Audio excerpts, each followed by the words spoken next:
Hello, what's up guys? This is Jouni Juurela from Floorball Made Simple, and now I am back with another video on this channel, Floorball Made Simple. Apologies for a bit of radio silence.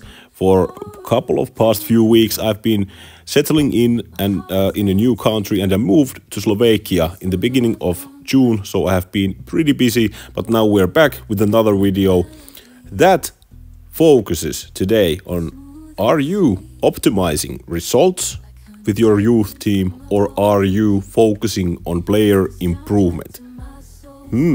Is it really so lopsided question that you can only focus in either of those? We are going to think about both alternatives, and is there some middle ground between those? And let's keep in mind that we are talking about primarily youth coaching, but the same principles apply quite well to the older categories as well. And the question is older than the time itself. Many coaches have been trying to find the right combination between seeking for the optimal results and improving your players. It is not an easy combination to find, however, it differs a lot on what category you're coaching, where you're coaching, what kind of environment that is, and what combination suits to your squad. Both of these extremes provide certain pros and cons, so basically when you look to optimize results, you can get many good things out of that to your team, but if it goes overboard, that might be a bad thing. Same thing on player improvement as well. Both are needed for the team to gain optimal high-level success. And also, if you're coaching as a profession or maybe a part-time profession, you need to have both to keep your job. Experience plays a role in this matter, and the role is quite big. Very often newcomer coaches that have been coaching for a small time, let's say year, few, 5 years, under 10 years, they are seeking for those medals and trophies and success quite often, and they see that the results and medals are the measurement that tells how well they are performing. Of course, every coach, the success and results give a tale on your performance. Are you a good coach or not? But is that really the most important measurement? I think at least it is not the only one. In the beginning, most of us think about building the easiest system with what the team can gain the most victories in the games. Through experience and years, most of us realize that you need to improve the team in all levels. So basically, if you are building only a very simplified playing system that will gain the optimal results, that might leave the other dimensions hanging and lagging in a way that they do not improve. For example, individual skills, individual decision making, physical side and such. If you're only focusing on results, you leave a lot of things uncovered. And most often the more experienced coaches, and let's say it honestly, better coaches, they see further into the future, not only to this season or this spring and the potential trophies that you are gonna get in the short term. They are better on playing the long game and gaining long-term success. And one way to gain that long-term success is to do proper planning and monitoring of your team's improvement. And for that reason, I use the XPS network. In my opinion, this is the best app that the coaches can use on planning your exercises, planning your season, doing your playbook. And also XPS network has plenty of ready practice examples for physical training, for technical training, and these apply especially well on floorball. So I think you should check out what XPS network beholds.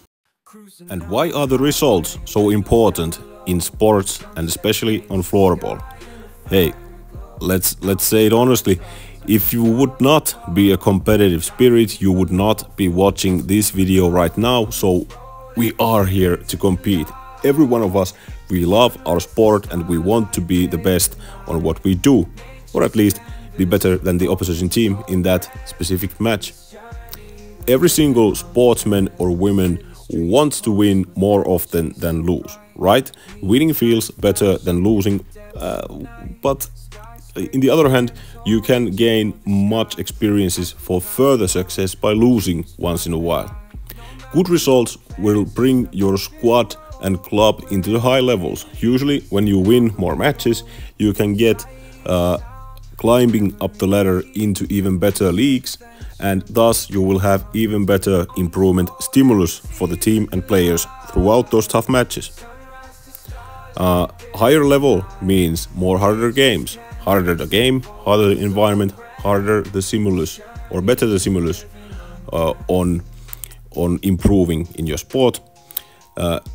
Individuals improve the most in the hardest environment, right? So you want to get your team to play in an absolute top level so the players can really challenge themselves and max out their potential in the field. Winning and playing in the great level boosts everyone's motivation, so all of the players, all the coaching staff, other staff around the team will be more motivated to work harder if the environment is very top level. Why improving the individuals is so important at the same time as you want to gain the same good results from those games. When individuals get better skills, better on, for example, individual decision making, better physical abilities, they get a better mindset, they become better teammates, your social environment of the team gets better, usually your team starts to perform better, right? So it's about the whole collective package, not only the team tactics that provide the results, but the whole entirety. When it gets better, your team gets better. Better individuals have more potential to contribute on the team play. So if your individuals are getting better as a person, as a player, as an athlete, they can be more threatful in the field and they can create better success possibilities for your team. Improving individuals is a long game, right? So that will take for a long time to happen, but that will create better possibilities to make long-term results. Most skillful and versatile players are usually more confident to express themselves in the field, because everyone knows if you are, for example, a little bit afraid of carrying the ball into tight spaces on the field, usually your technical level is not in the level where you would want it to be. If the player becomes better on that specific skill to carry the ball, usually they are more loosened up and they can perform more bravely in the situation.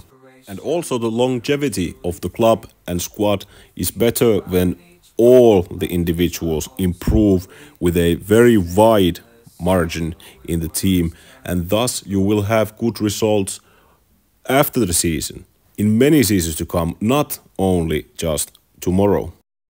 And now, ladies and gentlemen, some counter psychology. How not to improve your youth players in your lineup. So these are the things that I would suggest that you should not do when you are dealing with under 18-year-old players, and maybe not even with players older than that either.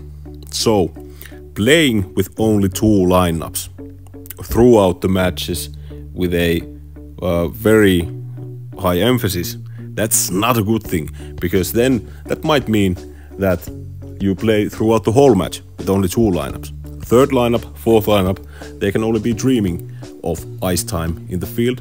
So playing with only 2 lineups, that gives a sign that you trust only to 10 people in the squad, right? Or when it comes to crunch time, you always put only the 10 best to the field. You need that in some regard, but if you are talking about people under 15 years old, you should never do that. Right? You want to have solid amount of players with as high level of amount as possible, right? So do not play two lineups. If you focus only on the top players and don't improve the whole squad, you are shooting yourself into the leg, right? So in every environment, the top players will be top players always, but what the rest of the squad is doing, how well are you able to improve the medium category of the team or the ones that are lacking the most at this moment? If you can make those players better players, your team will perform better.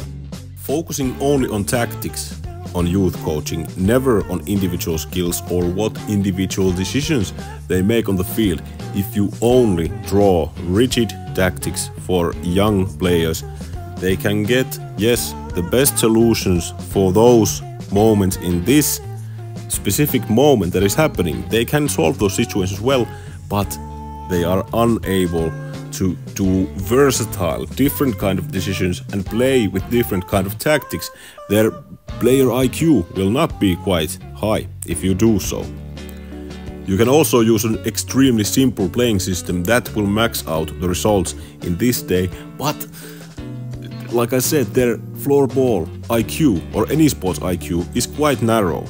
So when a new situation arises in the field, they might not be playing good. They are overwhelmed. So you need to have a versatile enough playing system so that the team will perform well in new situations. Some tactical systems are almost like cheat codes in youth level. Yes, you can get the short-term results by doing that, but keep in mind how good the players will be in the coming years if you are oversimplifying those things at this moment.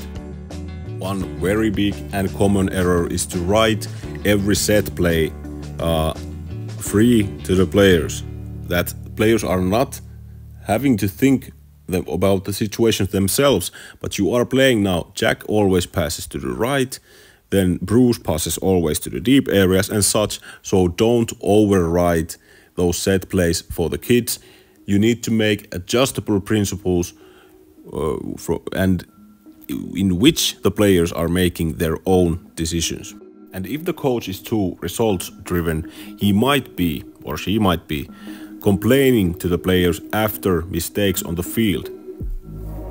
A bad coach can see 10 things going chaotically off in the field. Great coach can see one or two most essential things that we need to have an influence on in order to be better. So, am I saying that it is okay to only improve the individuals without any results? That we are only focusing in this fine improvement process and players will figure it out themselves and there is no pressure to perform? No, that sounds only like a lame excuse to explain all the time why our team is losing. Like I have said, the process is very important. The improvement is very important, but if you do not also focus on improving the team's collaboration in the field, which might cause a little less work for the coaches, you are leaving performance and results to the table. So even though you are improving the individuals with a long-term basis, you need to still be good today in the field, right? Players live more on this ongoing moment than the coaches, or usually the situation should be like that. If the team does not get any results, their motivation will dip, and that is for certain. Players are looking for results on this day, and the coaches need to be able to help the players that they get some results, even today. And players want to play against the best opponents. If we are only fussing about these very fine sounding improvement phases and processes, we might not be able to win enough games to get to those best levels. So, if the team wants to be playing in the highest leagues, they need to win certain amount of games, right? So if you lose because only fussing about these fine processes, you end up into lower leagues and the competitive challenge is too low to motivate many of the players. So as coaches, we want to be able to help the team to get best of those both worlds. Like, we want to be able to get good enough results today to get to the best environments, but still the individuals must improve while doing so.